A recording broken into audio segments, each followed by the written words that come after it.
As always, we begin by acknowledging the original stewards of the various lands that we are on. We also acknowledge our ancestors. We acknowledge all those who toiled without compassion or compensation. We acknowledge all the elders and community stalwarts whose shoulders we stand on as we build, share, learn together for our collective liberation and sovereignty. So, if you can please do us the honors by introducing yourself to our listeners and viewers and tell us about your remarkable work. Oh, well, thank you. I am Thea Silver, and I'm currently the Senior Director of Environmental Impact at RBC, which is kind of a fancy way of saying I oversee our community investments or donations in the environment space. But I think to answer this, I'm actually going to go back in time a little bit because I've had a bit of a windy and different career trajectory to get me where I am today, like working in a bank. And to be honest, if you had asked me years ago if I ever thought I'd be working in a bank, the answer would be absolutely not. So without taking too much time, like my first job literally a long time ago was working in the prairies north of Portage la Prairie, Manitoba, for a waterfowl and wetlands organization where I was doing field work and some policy work. But to be honest, I was never a very good field biologist, even though I have a background in wildlife ecology. I was always more interested in sort of how does that science and that policy influence work on the ground, and particularly conservation work on the ground. So that actually led to the first part of my career, almost 2 decades, working with conservation organizations nationally and regionally. And then I thought about 10 years or a decade or so ago, if I was ever going to move from that work, it would be to look at philanthropy and how can philanthropy, sort of influence that work differently, and how can funding help advance that type of work. So I was really fortunate to move into the philanthropic space, still focused on environment. And spent a number of years with a large provincial foundation driving their environment strategy, and then more recently working with Environment Funders Canada, which is a network that brings together all different funders across the country to look at how can we collaborate more and drive impact. And, through these experiences, I really have been fortunate to learn from and build relationships with folks right across the environmental ecosystem, both the organizations delivering the work and the funders sort of supporting and uplifting that work. And I'm privileged now to bring those perspectives into my role at RBC, one of the largest companies in Canada, and hopefully bring this perspective about how that work has evolved, both from the delivery and the philanthropic standpoint, and bring that perspective into driving the community investments of a large corporation. So it's been a lot. I've had a lot of folks say to me, wow, it must have been such a big change for you going to the bank. And I go, yes and no. Like it's a different environment, and I'm learning a lot, but what I do and what I try and drive has been the same. I'm just doing it in a different way. That's awesome. I love those two dynamics. That's so amazing. And it complements each other from hearing, your story. And that's so awesome. And that actually answers the second question, like what inspires you? Is there anything you want to touch on? And then we can get into the challenge and barriers that you've also faced in your work, and like Sure. how have you overcome them? Yeah, we can tie those two. And, I'm a pretty optimistic person. And I think no question, we're in a pretty crazy world right now and crazy times.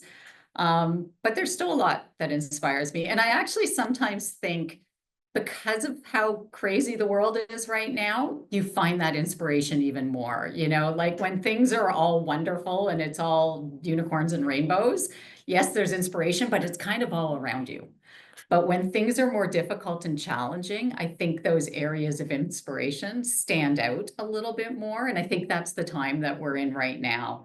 In simple terms, I get to, in my day-to-day work, help direct a growing and significant budget that is really focused on supporting community-led environmental work to advance climate mitigation and nature-based solutions. And that's amazing. RBC is, and I didn't even actually realize this when I came into the role, we're one of the biggest environmental funders in Canada. And RBC and the RBC Foundation have recently made a commitment right across the enterprise to provide $2 billion in community investment by 2035, sort of across 3 ambition areas that I'll talk to a little bit later. And as we deliver on that, I get to, and my team get to engage and build relationships with all sorts of passionate folks right across the environmental spectrum, regionally and nationally, and sort of learn from them, uplift those stories, uplift their work. And, you know, that in itself is really inspiring. Like I get to work with these amazing folks externally. But a thing that's been really inspiring and maybe a bit more surprising, to be honest, is the passion and commitment that I've seen internally outside of the folks within the community investment space where you kind of expect it. But there are pretty smart, passionate, purpose-driven people in different places across the bank that you would think, okay, I'm coming into a place like RBC. There's going to be a lot of financial folks and bankers, and there are, but you find your people in really interesting places. And I've been able to learn from and work with some pretty committed, passionate people, whether it's in the enterprise climate strategy or sustainable finance or the business strategy or our RBC Origins team, which brings together Indigenous banking and our Truth and Reconciliation office. And it is led by the most amazing woman and has the most amazing team. So there's been a lot of inspiration in that. And there's challenges to navigate, and pathways always look a little bit different than they'd be expected. But yeah, I've been pretty fortunate to have that around me in a place that I might not have expected it.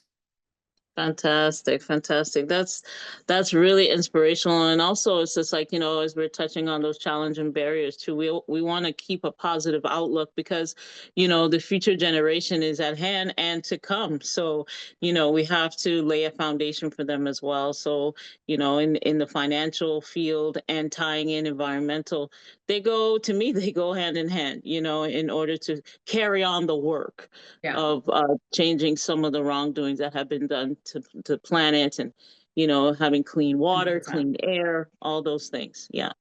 100%. Great. So do you have any set of key priorities that you are working on right now? Yeah.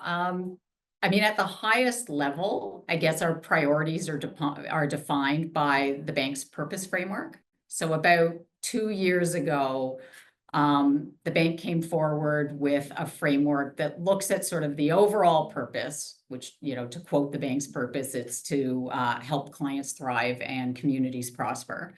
But it then sort of looked at where are there some big societal issues that are impacting that purpose and drilled down to sort of 3 of them. Not just that they're big societal issues, but the bank has a role in because you can't do everything. So that sort of drilled down to the environmental crises, rapidly changing workforce, and growing inequalities. And from that, it articulated 3 main ambitions around supporting the transition to a net zero economy, driving skill, you know, sort of equipping people with skills for a thriving future, and driving inclusive opportunities for prosperity. And then with each of those ambitions, there is then a blueprint that speaks to how the bank will use its sort of business and clients, or work with its business and clients, its own operations, its employees, and its community investments to kind of make progress. So that's an overarching priority. Then for me and my team, like we live in that community investment strategy for the net zero or environment pillar. And within that, we're really trying to support ideas and solutions led by community, like bring us your ideas that help to advance climate mitigation and nature-based solutions with a really strong centering across our work of community leadership and community and voice, particularly in our nature-based solutions with Indigenous leadership in that work. So we want to use our budget, and to be honest, some of the other resources of the bank where it makes sense, but really learn with a real priority, sort of leaning into the knowledge and ideas of our partner, and then seeing where there might be other intersections with resources of the bank as well. But my world and my priority is really driving those impactful community investments in a really thoughtful and authentic way. Right. Awesome. That's amazing. So let me ask you, Thea, what is your ultimate goal, and what does success look like to you and your colleagues? Yeah, that's always such a tricky question, because I don't know if there's a real firm answer to it. I might go a little bit bigger picture, to be honest, and then I'll bring it back down a little bit. I think across the environment space that I've spent a long time, I won't date myself, but decades working in, this might sound a little bit trite. Like, in some ways, the ultimate goal is to not have to do the work anymore.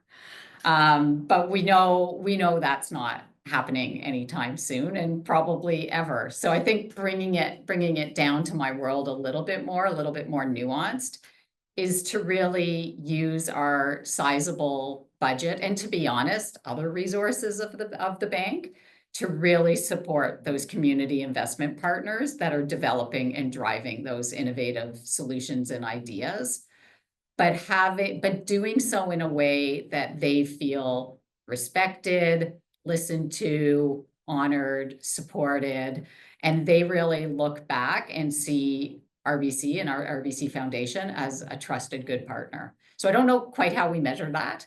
But for me, when I go, what's the ultimate goal of the work of this team? It's to be able to see we're making that impact on the ground, but we're doing that through that community leadership in a trusted and supportive way, recognizing there's going to be some process, there's going to be, that we have that accountability, but how can we lean in and sort of be the best philanthropic partner we can be? Sometimes people go, well, you're a corporate funder. And I'm like, yeah, that doesn't necessarily matter, because it's all about providing that support in that very thoughtful way. That's it. That's it. Well, Thea, we appreciate you so much. You're doing amazing. And just my last question for you is if you have any closing thoughts or calls to action for us at this time. Ah, again, I may go a little bit big picture here, particularly given the polarizing and challenging times that we find ourselves in. And I guess one of them is, I'm gonna quote a character from a movie. I'm gonna quote a fish and say, just keep swimming. Because I think it's really, sometimes there's a desire in tough times to kind of throw your arms up and go, I can't do this anymore. And that's totally understandable. But I think the more we can keep swimming and focus less on those points of diversion and more on those points of agreement, that's going to help make progress. And I think it's very easy sometimes to see things. Well, I don't know if it's easy, but sometimes folks will see things sort of as black and white, or dig in on certain views and opinions. But I think the more we can listen and learn from each other all around, like on all sides, and really find those points of somewhat agreement, or at least a shared objective, the better we'll be able to leverage that full society approach and make progress. So I find, allies come in the strangest of places, and we have to sort of be open and embrace that. Next week I'm heading to New York for Climate Week, and I was a little bit torn about that, and I reached out to a bunch of folks I know to go, are you going? Because I know they've gone in the past, and there's been really mixed thoughts. There's been some folks that have said, I don't want to travel south right now. I don't want to travel to the US because I don't agree with the direction of the country, and I sometimes feel that way as well, and I'm not doing my vacations down there right now personally as well. But I'm actually really glad that there is a New York Climate Week next week, and that it is still bringing people in, and people are still going. And that's why I'm going, because I think it's important to make those connections and have those discussions, even if we might not want to go to that place. The fact that that is still happening, I think, is really valuable. And I think those kinds of actions need to continue. So maybe that's sort of where my thoughts are right now as we wrap up. Right. Well, that's very critical, and it's a good lesson in there because yes, there are a lot of political, heats and things that are happening in the global spectrum of things, but we can't forget the outcome of the smaller things of change. And Yeah. collaboration is the key to social change, and that's exactly what you're doing. You're going there to collaborate with like-minded people to make this world a better place, and so period. Whether it's New York, 100%. or not, the point is we're all on this globe together, and we have to make the change. We have to, have some initiatives to make those changes. So Yeah. kudos to you, Thea. Thank you so much. I really appreciate it. And on behalf of SETSI, we appreciate you. Safe journey on your travel there, and Thank you. we will close the way that we began by acknowledging the original stewards of the various lands that we are on. We also acknowledge our ancestors. We acknowledge all those who toiled without compassion or compensation. We acknowledge all the elders and community stalwarts whose shoulders we stand on as we build, share, learn together for our collective liberation and sovereignty. So Thea, once again, we thank you so much and all the best to you. It's lovely speaking with you. Have a wonderful rest of week. You Take care. too. You take care. Bye. Bye-bye.